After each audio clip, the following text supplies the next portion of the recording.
Kemudian dipasang pipa bawah tanah ke sini. Nah, baru menekan air dari dataran tinggi ke sini.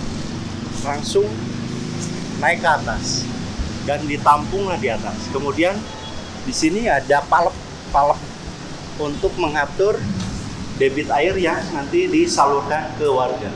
Ini teman-teman, ini saya tertarik terhadap bangunan tua yang ada di Jalan Hang Tua ya. Ini nggak tahu rumahnya siapa dulu, tapi ini terlihat arsitekturnya arsitektur Belanda, Eropa.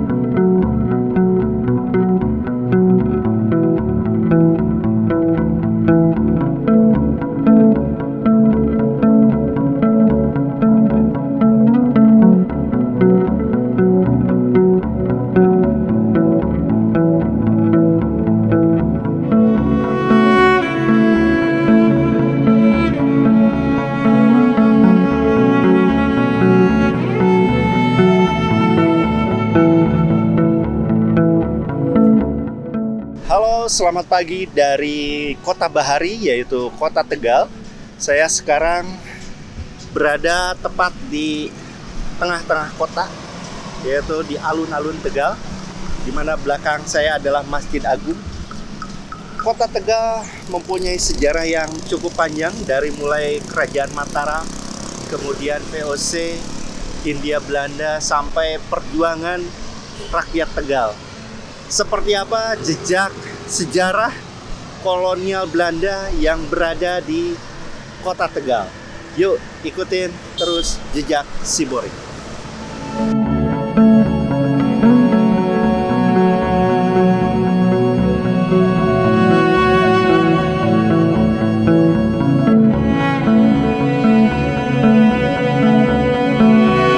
Menelusuri jejak kolonial Belanda di jalur pantai utara sangat menarik untuk dipelajari. Selain langsung menghadap pantai selama perjalanan, bisa merasakan Jalan Raya Pos Anyer Panarukan yang dibangun oleh Daendels pada tahun 1808 sampai 1811.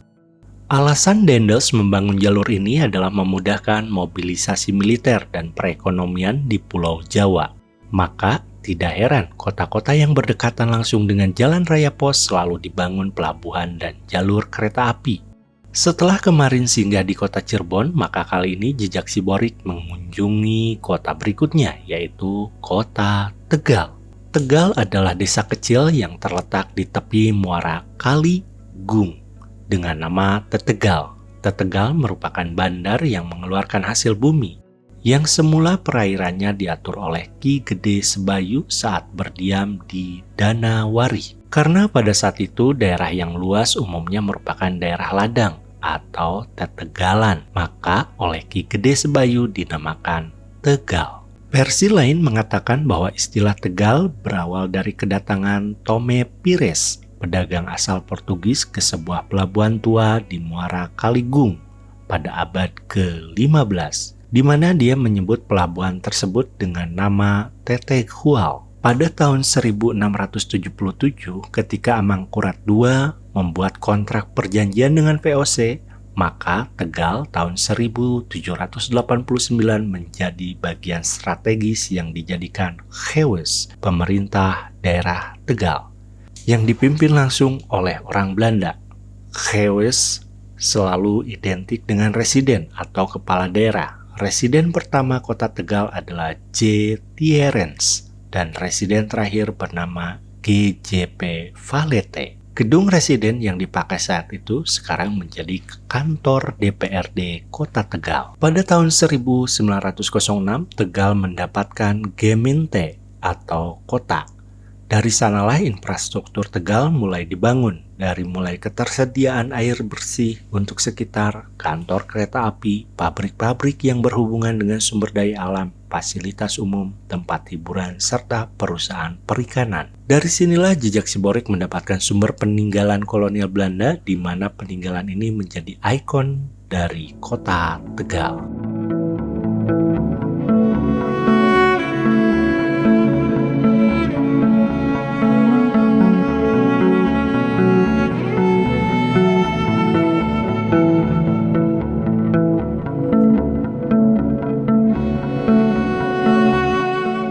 Penelusuran pertama saya adalah water torrent atau water ledeng yang berada tepat di pusat kota Tegal.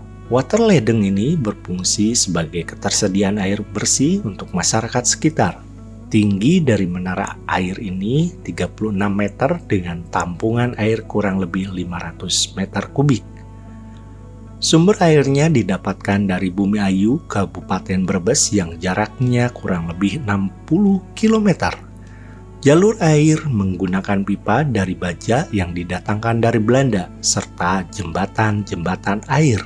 Water ledeng ini tidak menggunakan mesin sama sekali, hanya menggunakan sistem tekanan air dari dataran tinggi ke dataran rendah. Water ledeng ini beroperasi aktif pada tahun 1931 sampai 1980-an. Dan sekarang water ledeng ini sudah tidak beroperasi dikarenakan beberapa faktor, diantaranya debit air yang semakin berkurang dan kebocoran di bagian penampung air dikarenakan sudah tua. Inilah salah satu kehebatan negeri Belanda dalam mengelola air. Tentunya tempat ini bisa dijaga dengan baik untuk anak cucu kita.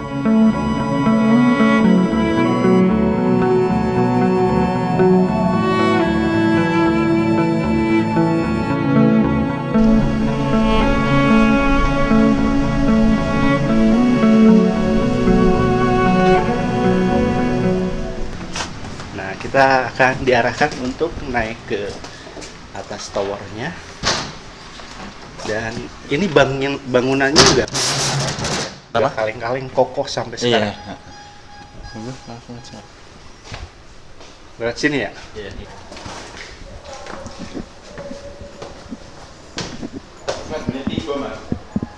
Nah sekarang udah lantai berapa mas ini? Lantai 3. Buletan ke lantai 3. Nah ini lantai 3-nya.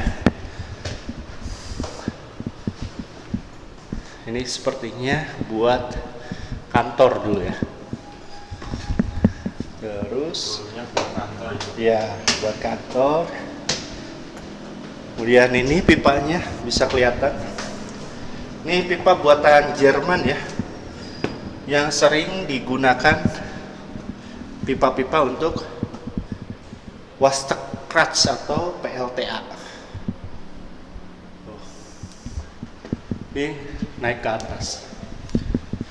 Jadi bayangkan teman-teman, orang Belanda bisa menampung air tanpa mesin, kemudian menampung kurang lebih 5.000 sampai 6.000 kubik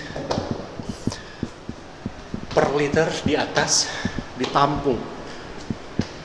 Jadi dataran sumber airnya tuh lebih tinggi daripada menara ini. Akhirnya ditekan oleh derasnya air dari dataran. Oke teman-teman, nampaknya sampai sini saja ya, karena ke atas harus naik tangga. Nah ini pemutaran palep ya, palep untuk membuka tutup air yang disalurkan ke wilayah Tegal. Tuh. Sampai atas, jadi penampung airnya ada di atas. Wow, luar biasa. Lihat ini dari luar teman-teman. Nah, langsung bisa ngelihat kota Tegal, melihat Masjid Agung. Itu bersejarah juga Masjid Agung. Semenjak VOC masih di sini, masjid itu sudah berdiri gagah ya. Kemudian sebelah utara ini daerah pesisir. Oh lihat, wow keren banget bangunannya. Nih bukan kaleng-kaleng teman-teman. Jarang sekali water ledeng yang sebesar ini. Wow, inilah bukti kehebatan orang Belanda dalam mengatur air ya. Tanpa mesin, air bisa ditampung di atas dengan ribuan kubik. Dari mulai kanal, PLTA, kemudian irigasi, mereka bisa atur. Bahkan negaranya sendiri yang berada di bawah laut, yang disebut kita negara Nederland, yaitu di bawah laut, itu bisa tidak terjadi banjir. Dan jejaknya masih bisa kita rasakan di sini, yaitu di Waterledeng Tegal. Ini adalah Waterledeng, menurut saya Waterledeng buatan Belanda yang cukup besar. Dan ini membuat saya merinding ya. Wow, ini tahun 19 berapa mas? 31 ya? 31 bisa membangun seperti ini. Mungkin bertanya-tanya ini pengaliran airnya tanpa mesinnya seperti apa. Nah itu kan ada gunung Selamat ya. Nah, airnya dialirkan dari dataran tinggi yang sana, yang bawahnya ya, bukan Selamatnya. Kemudian dipasang pipa bawah tanah ke sini. Nah, baru menekan air dari dataran tinggi ke sini. Langsung naik ke atas dan ditampunglah di atas. Kemudian di sini ada palep untuk mengatur debit air yang nanti disalurkan ke warga. Dan setelah tadi ngobrol-ngobrol, setelah otonomi daerah, kemudian ya faktor alam juga, jadi debit airnya makin hari makin berkurang, sehingga pada saat otonomi daerah, Waterledeng ini sudah tidak berfungsi. Apakah kalau debit airnya banyak ini masih bisa berfungsi? Tadi ngobrol-ngobrol masih bisa. Nah, mungkin selain nanti kedepannya wisata edukasi, ini juga bisa menjadi sumber perairan untuk warga Tegal. Difungsikan kembali, direvitalisasi kembali. Dan ini saya takjub banget, luar biasa, keren banget. Oke, inilah jejak dari kehebatan Hindia Belanda dalam mengatur perairan. Ornamennya atau arsitektur tangganya ya, ini dibulatkan kayak gini. Dan tadi saya naik itu nggak merasa capek. Dan ini sudah dipikirkan jauh-jauh oleh orang Belanda. Sama Pak Anjung ya, iya. Pak Anjung adalah warga lokal Tegal ya. Tapi bukan lokalisasi, warga lokal. Bukan lokal. Pembangunan Waterledeng ini tahun berapa? Dari awal pembangunan itu mungkin tahun 1922 mencari sumbernya yang bertempatan di Bumi Jawa ya.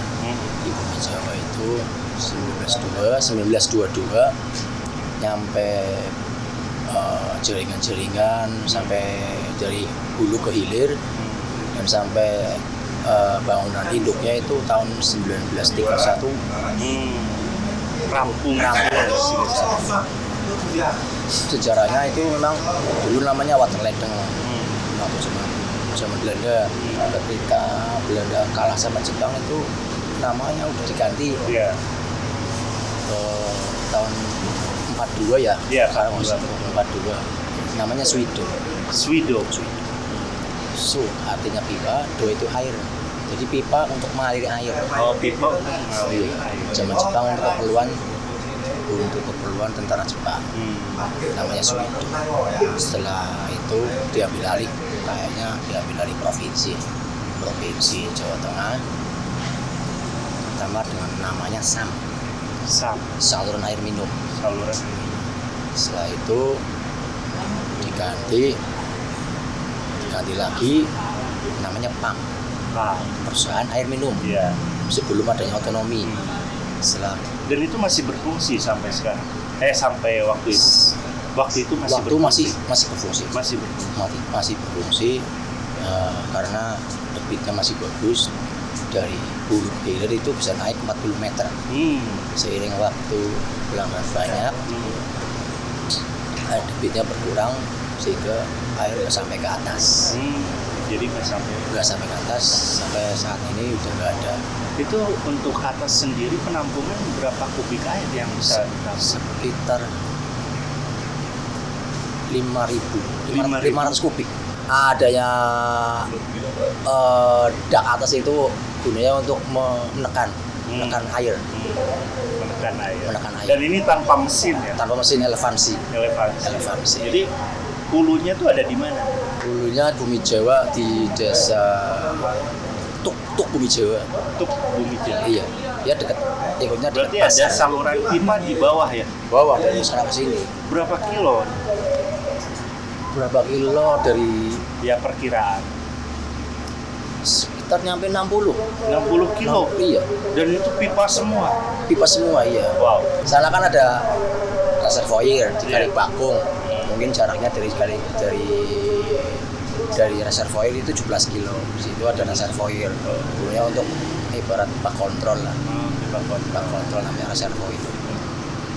Dan valve-nya ada di masing-masing pipa. Valve-nya setiap berapa kilometer ada valve. Ada valve ya? Ada valve. Bukan. Dan belum ada kebocoran dari zaman dulu pembangunan sampai. Kalau kebocoran itu pasti, Mas. Pasti ada. Yang namanya pipa lama ya. Iya. Pipanya udah keropos, kadang kebocoran. Tapi sekarang alhamdulillah sedikit kita ganti dengan pipa yang baru, permajaan. Itu udah pasti. Sampai saat ini sudah di atas 50% penggantian pipa yang baru.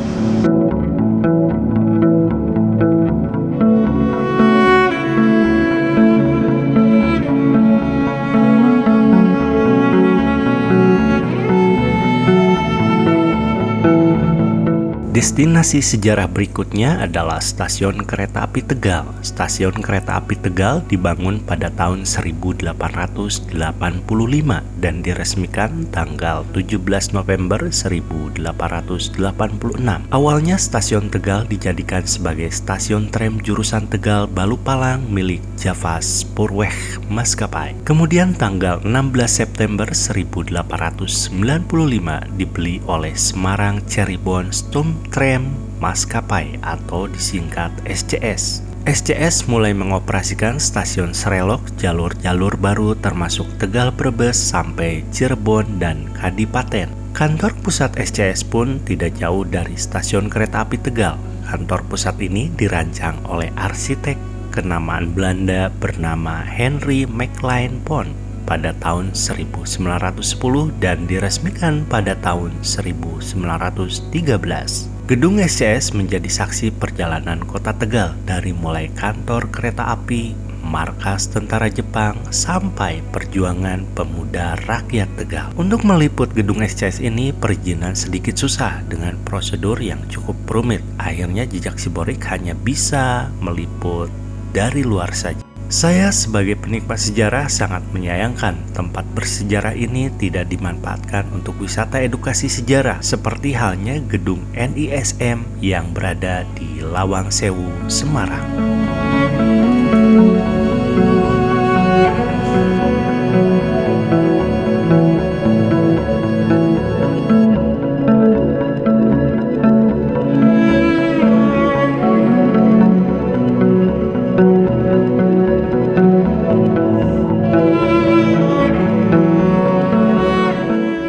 Jejak kolonial berikutnya yang berada di Tegal adalah Benteng Kaloran yang terletak di Pasar Pagi.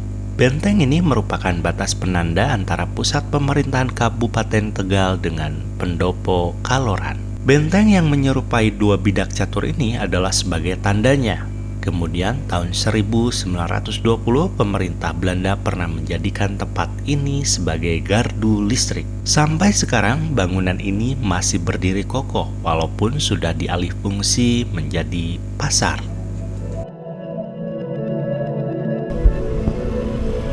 Teman-teman, ini saya ada di Benteng Pasar Pagi ya, Keloran. Ini dulunya adalah pembatas pendopo. Jadi bidak catur itu tahun 1920 pernah dijadikan gardu listrik. Kemudian 1927 berubah menjadi batas dari Keresidenan Kota Tegal. Oh. Ini bidak caturnya. Bandung. Iya. Iya. Di mana? Di Padalarang. Padalarang. Oh iya ya, orang Bandung mendingan. Di Tegal, Padalarang. Terus lami di dia Mulai 2 tahun 2 tahun. Naon damel di dia? parkiran. Hah? Parkiran. Parkiran. Ulah hebat ngasih parkir di Bandung. Hebat. Alhamdulillah ada rezeki ya. Ya rezekinya. Tapi bahasa Sunda tiasa tuh. Ya bisa lah. Bisa. Asli Sunda. Mana ngomong sininya Hah? nggak keluar. Oh. Hese keluar bahasa Di Sunda. keluarnya Bandung. Ya saya layan dia nah, lumayan layan mah. Gampang. Nah, jika orang Pandeglang logatna. Ya Ya. logatnya kebawakan orang dia. Jadi teman-teman sambil istirahat, minum dulu. Kita ngobrol sama orang Bandung di Padalarang. Kumaha peuyeum masih usum Padalarang? Boyem yang masih lah. Kupat tahu. Kupat tahu Padalarang asli stasiun lah. Ini teman-teman, ini saya tertarik terhadap bangunan tua yang ada di Jalan Hang Tua ya. Ini nggak tahu rumahnya siapa dulu, tapi ini terlihat arsitekturnya arsitektur Belanda, Eropa. Ini fasadnya tuh bisa kelihatan. Ini fasad, yang fasadnya keren. Dan jendelanya, jendela. Kemudian masih pakai ininya masih asli ya, tuh lihat keramiknya. Ini keren banget.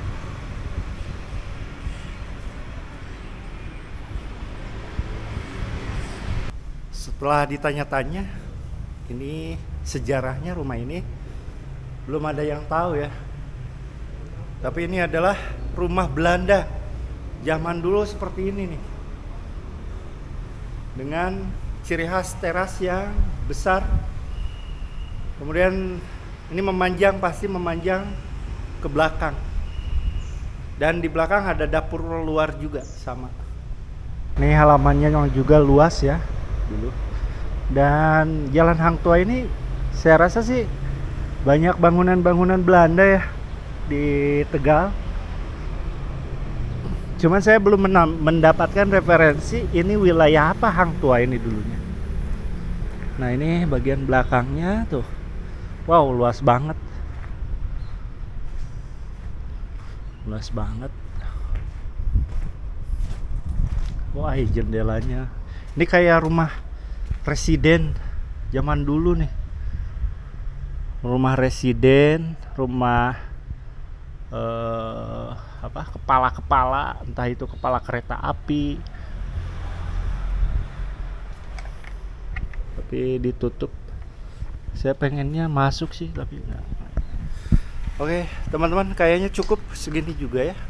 Yang terpenting ini contoh dari rumah mewah pada saat masa VOC sampai Hindia Belanda. Ya, terasnya. Ini menjadi tempat istirahat buat para gojekers. Tegal merupakan kota yang sangat strategis pada saat zaman kolonial Belanda. Maka dari itu banyak sekali artefak-artefak yang masih berdiri kokoh. Tegal merupakan kota yang sangat strategis pada zaman kolonial Belanda. Maka dari itu banyak sekali artefak-artefak yang masih berdiri kokoh di Tegal sampai sekarang.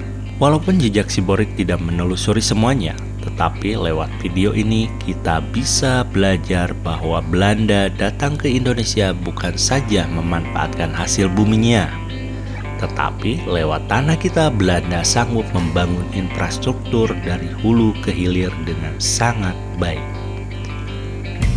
Bangsa yang besar tidak akan melupakan sejarah.